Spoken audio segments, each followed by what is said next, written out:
bukan utopis, feminist point of view, gender equality, mengasuh peradaban di situ kan ini bayangin 5 juta orang dipindahin ke situ, terus yang sana jangan langsung jadi minoritas gitu kan, lalu terjadilah ya semacam ethnic cleansing gitu. Aspirasi. Rocky Gerung bicara aliran dana tolak IKN, serius atau permalukan diri sendiri, ditulis oleh X Hardy dari siwar.com. Biasanya Rocky Gerung sudah terkenal dengan nyinyiran pedasnya kepada pemerintah, nyaris dalam hal apapun. Tapi entah kenapa Rocky Gerung seolah berubah. Entah keceplosan, sarkas atau gimana, saya juga kurang paham. Dalam sebuah video yang beredar, Rocky Gerung disebut membongkar aliran dana asing untuk menolak proyek IKN baru. Dia menyinggung soal LSM, Najwa Shihab, IKN baru hingga aliran dana. Sama seperti kita lihat siapa yang kritik IKN baru itu, seluruh LSM, Greenpeace, Najwa Shihab segala macam. Lalu orang tanya, kok punya uang ya bikin konsep yang bagus-bagus? Itu kan artinya bukan uang mereka, itu uang global. Kan gak mungkin pemerintah Inggris menegur pemerintah Jokowi. Itu melanggar etika diplomatik. Maka Eropa pakai LSM untuk biaya menghajar itu. Begitu kan diplomasi yang kita mengerti itu, kata Rocky. Bukan hanya saya yang agak bingung, pegiat media sosial Yusuf Muhammad pun tidak habis pikir. Dia bilang ucapan dari Rocky Gerung itu tentunya sangat mengejutkan karena menyebut ada aliran dana dari pihak asing yang mengalir ke LSM hingga pembawa acara kondang Najwa Shihab.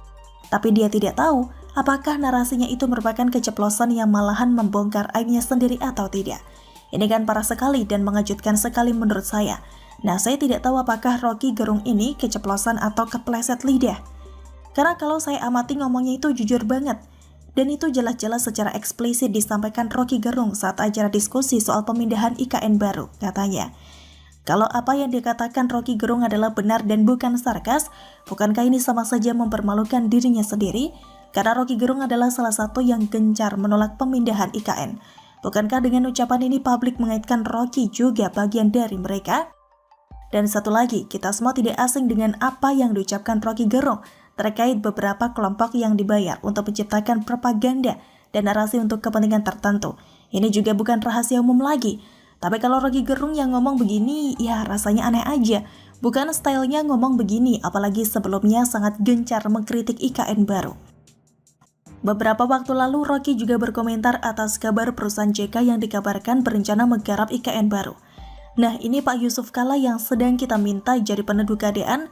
Kalau betul-betul terlihat ambisi untuk berbisnis di Ibu Kota Baru, tentu moralnya juga akan jatuh. Meskipun dia sudah membantah bahwa posisinya sudah di luar perusahaan, tapi sinyal moral itu datang dari Yusuf Kalla, katanya. Rocky meminta agar niat JK diurungkan terlebih dahulu. Apakah kalian merasakan apa yang saya rasakan? Bahwa ini bukan style Rocky yang biasanya? Tapi sudahlah, tidak usah pusingkan juga apa yang mau dia katakan. Benar tidaknya yang dia katakan di atas, tidak usah pusingkan juga. Tapi kalau bicara soal kelompok yang sedang berupaya bikin gaduh terkait IKN, saya percaya sekali. Apalagi melihat kelompok yang menolak adalah kelompok-kelompok itu juga. Makin yakin kalau ini adalah manuver politik untuk bikin polemik. Kalau ada pihak asing yang terlibat, saya rasa tidak usah berpikir terlalu jauh. Cukup lihat yang dekat saja. Lihat saja nama-nama yang menolak, rata-rata pasti pernah menolak kebijakan-kebijakan pemerintah yang dulu. Ini adalah manuver yang sepertinya memang disengaja. Sengaja cari gara-gara dengan basis sakit hati dan benci dengan Jokowi. Sesimpel itu. Mereka itu seolah hidup hanya untuk nyinyir kepada pemerintah. Entah saking gabutnya atau saking bencinya. Kalau hanya sekedar kritik, maka ini bukan masalah. Yang jadi masalah adalah adanya upaya jahat dengan membuat keributan ala protes RUU Cipta Kerja dan RUU KPK beberapa tahun lalu. Meskipun pemerintah tidak akan goyah dan bisa mengatasi ini, tapi ongkos politiknya cukup besar. Buang-buang anggaran untuk meladeni permainan pengecut, pecundang, gelandangan politik, dan sejenisnya.